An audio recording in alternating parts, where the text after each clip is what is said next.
Hi, this video is just going to be about me talking about my divorces and how they affected me and how that came to be the writing of a song called Driveway that I'm releasing in August. It may already be released by the time you watch this.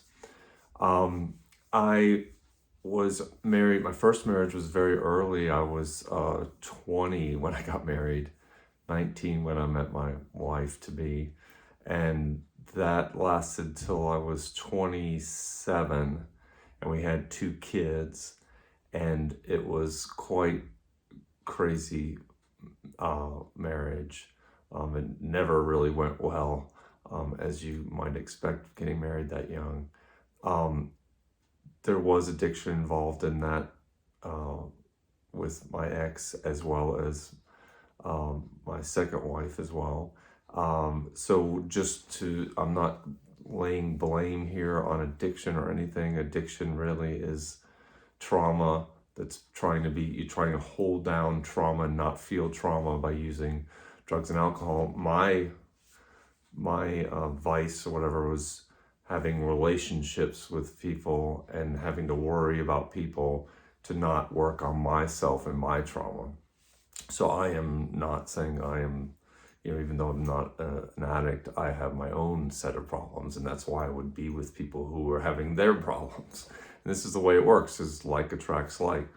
So my first marriage didn't last terribly long. I was 27 when I got divorced. And I just did, it was a blur, and I just didn't know what was happening. I didn't know how to handle it. I wasn't in 12 steps. Later on, I went to 12 steps to Al Anon, and I had help with my second marriage. I got married more a reasonable age for my second marriage. I think I was 30 something. Yeah, 31, I think. And that the marriage went a little better, but I'll tell you, at some point, it was not going well with her addiction problems and my own problems. Uh, but I started noticing in the neighborhood, just as an aside, um, that there was this couple walking down the street, and was a lady who I recognized. I knew her from the neighborhood, but she was with a man I did not recognize. And I said to my wife at the time, I said, who is that? Who is, let's say her name is Deborah or whatever.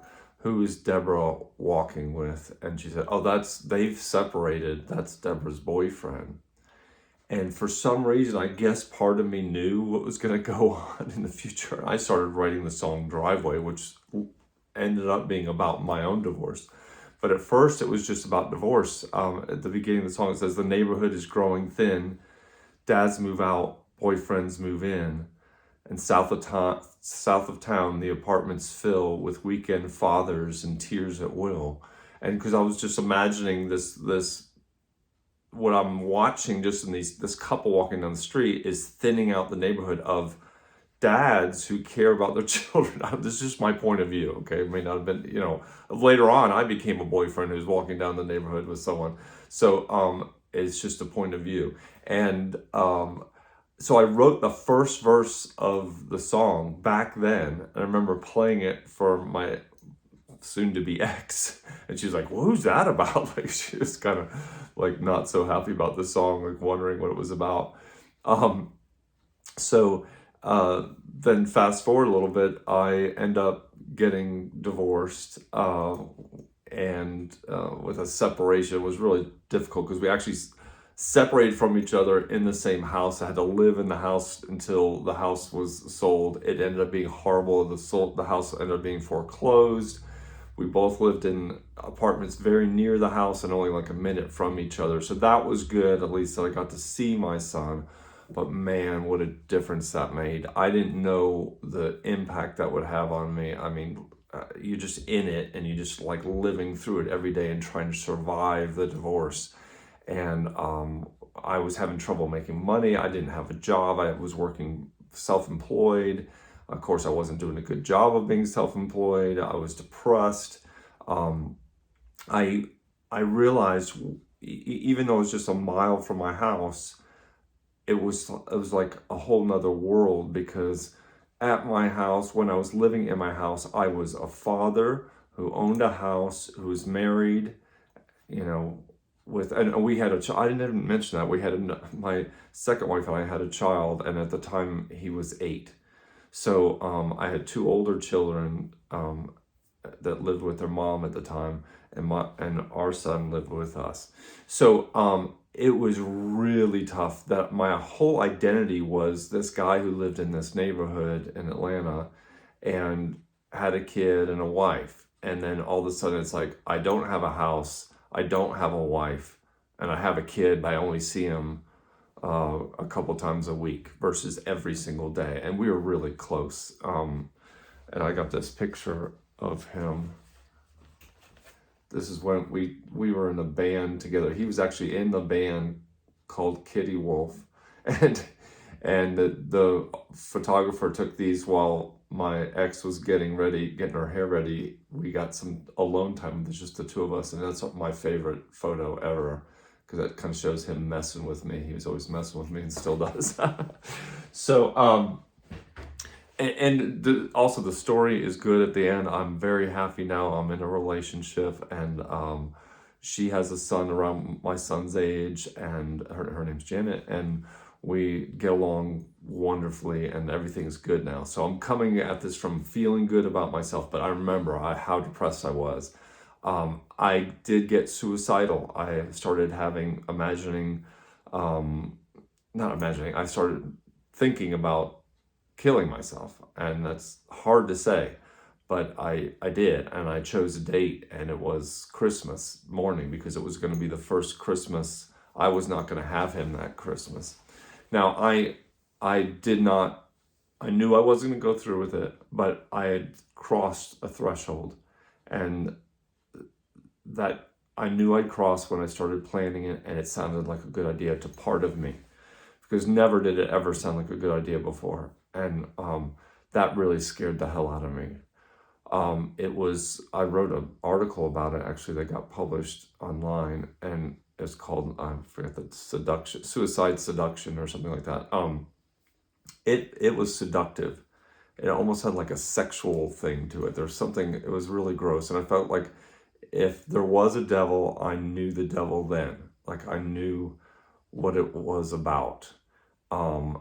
I don't really see it as a he, but it's just bad energy, and I had that going on, and I was flirting with it, and it was really bad.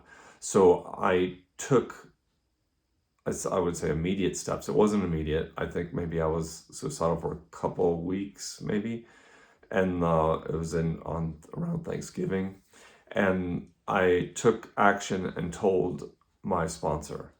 I was in Al-Anon. I went into Al-Anon because of my ex's alcoholism, but I needed Al-Anon. I needed it for me. It was about me. Once again, this video and how I approach things, I'm not blaming my ex at all. We went into a dance together, and we left separated, and I do cherish the time we had together. That was good, and we have a wonderful son because of it, so no hard feelings whatsoever. So I had Al-Anon, I had a sponsor. I told the sponsor, and the sponsor's job is to talk things through with you, rather. So he said, have you told your therapist? I had a therapist too, and I said no. So he said, go tell your therapist. And I told my therapist, and he said, have you told your parents? And I said, no, I don't want to bother them with this. And he's like, no, it's really important for you to tell your parents, because that will kind of let it sit in. And another thing my therapist said about being suicidal is he said, so what makes you want to hurt yourself? And he kept saying that. I'm like, well, it's not hurting myself. I'm just going to die. And then he's like, it takes a lot of hurt to kill a body. And that just woke me up, like, what? I'm like, yes, all the seduction goes out the window then, because in my head, when I was in that seductive or being seduced state, that all that idea of this is a romantic, this is poetic, and all that bullshit, it goes out the window when you realize, oh wow, I have to really hurt my body to kill it. So that kind of woke me up. And then I told my parents, and they were very supportive as well, and said, "What do you need? What can we do to help you out?" Because part of it was finances, and they helped me out with my finances. And then I was on the path to recovery. I still had the therapist, and I had 12 steps, and I did fully recover from that suicidal, depressed state. Um, I ended up, I was seeing my son a lot. My ex ended up, so that, no, let me stop there. So this is the period in this kind of depressed state, suicidal area of my life where I wrote Driveway, and it's a very emotional song. It's I just put it all out there. I put it all out there. I didn't really talk about suicide much, but I just said this line. I said, my apartment feels like a hotel room. Um, I need to check out soon. My phone feels like a hotel room. Yeah, I can't remember. I think I'm leaving out some of the line. For some reason, I can't think of the line. But the check out soon part was about suicide. Um, so I wrote the rest of the song, all except for the end of the song. I wrote the second verse basically, and the chorus during while I was divorced. Whether the actual divorce had happened or not, it's just the separation part where I was living in an apartment. That's when I wrote Driveway, and it's one of my best songs I've ever written, easily. And then fast forward to about 2 years later, I ended up with custody of my son because my ex went to go get recovery, and she realized that she was not handling him well. And it actually took her a little bit to get recovered after that. But she is recovered. He's got a mom who cares about him, loves him, and a dad who's always been there for him. So he's doing great, and he's an adult now. And so then I wrote the third verse, the end verse, where it's hand in hand. The neighborhood has grown so thin I could see right through, back to myself again, and I've moved on with my son, hand in hand. Um, a new day has begun, or something like that. Why am I forgetting my own lyrics? I don't know. But anyway, it's like you got to get into the song and think of the song to think of the lyrics. So it ended up great. I had him. I was a single dad for a while, and then I moved in with Janet, my partner, and like I said, she has a son that's close in age, so we had a little Brady Bunch family unit, and it was awesome. So the end of the song, it ends in a very positive way, but it's pretty heavy all the way through too, because I laid it out there. And my idea about laying out how I went through my divorces is because when I lay things out, I can see it through the song. It comes back to me when I'm singing it. And then also I get the great thing is that people come up to me and say, "Hey, that means a lot to me. This is what happened to me," whatever. Everyone sees it in their own way. The first time I performed Driveway was at a writers kind of club thing where everyone performs a song and then people critique it for you. And I performed Driveway, and two women came up to me, and one's like, "That was the most, I've never felt those things before when I heard a song, so I appreciate you writing that." Another one said, "Well, women go through a hard time too." Like, she was angry about it, and that's great too, because it got her emotions going. And I wanted to say, if I thought clearly, I should say, "Well, then write your own song about your thing, because this is about my thing." This is not about your thing and my thing. I did not write Driveway from a man's point of view and a woman's point of view. It is solely from a father's point of view who had a young son, and what I went through. That's the point of view, and I said there's no apologies there. And again, I said the devil in the chorus. I say, "The devils come to town, burn my dinner table to the ground, push me out or force me outside to watch." And so I'm just saying there's no blame here. It just feels really bad what's happening. And the dinner table burning to the ground was one of the strongest lyrics I've ever written, or if not the strongest, because it's accurate. That's how I felt. That's the devastation I felt at the time, is that it's gone. Like I remember going shopping at Publix across the street from my apartment and looking at couples, young couples, they were just starting off, or in my head, I'm imagining them just starting off. They're picking ice cream together. They're going to go home, have pizza and ice cream and watch a movie, and they may have children someday. And I was at the age where that wasn't going to happen. And I was like, that's just never going to happen for me. I'm not having any more children. I'm too old. I felt I'm too old.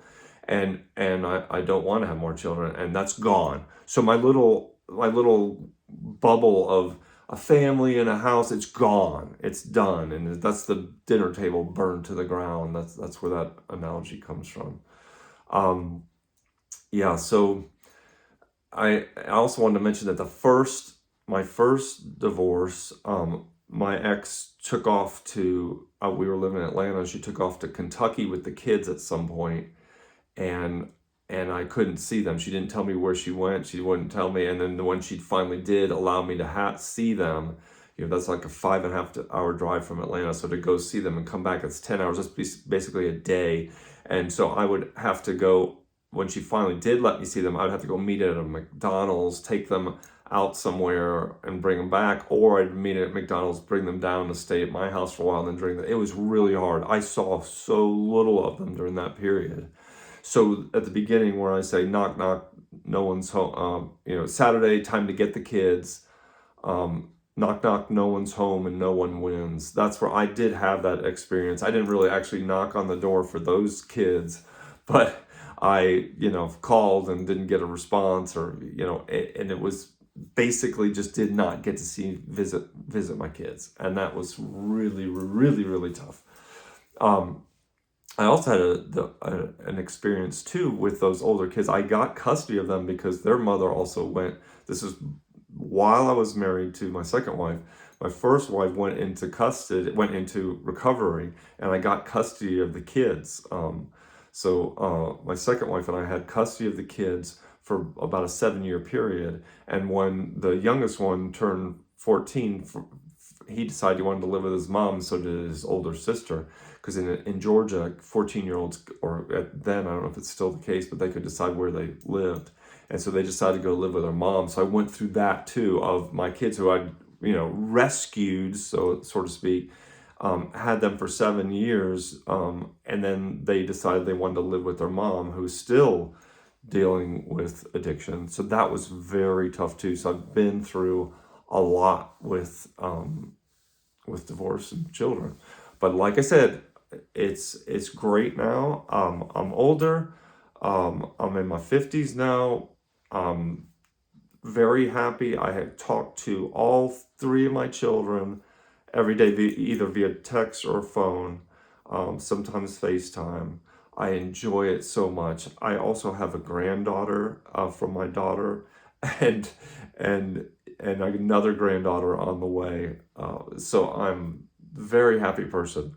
I hope you enjoy the song Driveway, and I hope this helped. I'm hoping to help some younger men who are going through divorce. So let me know in the comments if this helped you in any way, or if you want me to talk more about anything that I've been through. But just know you can get through it. I was in the lowest of lows, the darkest of darks, and now I'm just enjoying life so much. We've moved to the Asheville area, Janet and I, and we just love it, and we love the interaction we have with our kids. We're going down to Atlanta. It's just 4 hours away. We're going down later this week to see everyone. So I'm very happy, and I want everyone, all men, all fathers who go through divorce, all men who go through divorce, to have this happiness too, and you can.